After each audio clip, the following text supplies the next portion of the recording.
Iran sanctions, new executive order signed. There is wide support in Congress for more sanctions on Iran. Right. That is clear. Let me ask you this, though. Would you like to see the beginnings of trying to get out of the nuclear deal? Well, a lot of that toothpaste is already out of the tube. I never supported the deal in the first place. I thought it was a huge mistake. But the multilateral sanctions are done. So that done meaning you're not going to be able to put that back together? I don't think you're going to go back and reconstitute the multilateral sanctions that were in place. Should be tried, though. So I think we should expend our effort where it can pay off the most, and that's why I think what they're doing now does make a lot of sense. So I think the key is to rigorously enforce this deal, but also remember they're testing ballistic missiles. They're still the largest state sponsor of terrorism in the world. Human rights abuses galore. And so those are where I think we also need to ratchet up sanctions. I think what this administration is doing, which I agree with, is saying we have a new administration and we're going to hold you, Iran, to account. This last administration did not do that. This new administration needs to do that, and I think that's what you're getting here.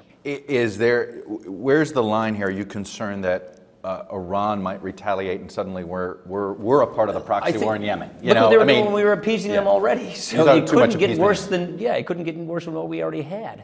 So I think they need to know that they're going to be held to account, because if if we don't do that, then they're going to go off and do all these other things. Remember, they are a belligerent force in the Middle East.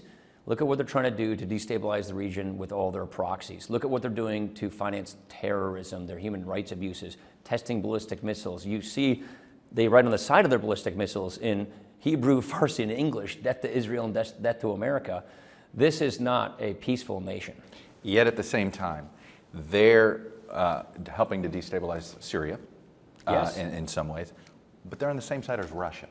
And it provides an awkward situation with this administration. What would be your advice to this administration? He's getting tough on Iran, but Russia's just as destabilizing in the region. But do you agree with that, first of all? That Russia is just as destabilizing? Yes. Well, no, I wouldn't say just as Iran. Nobody holds a candle to Iran's destabilization. So I don't think you can equate those two. But remember why we are here. The policies of the last administration were horrible with respect to Syria. I think because of the Obama administration policies in Syria is why we have both Russia and Iran in Syria. So now the question is, on a go-forward basis, what's the best way to resolve this? And I think that's what this new administration is trying to figure out.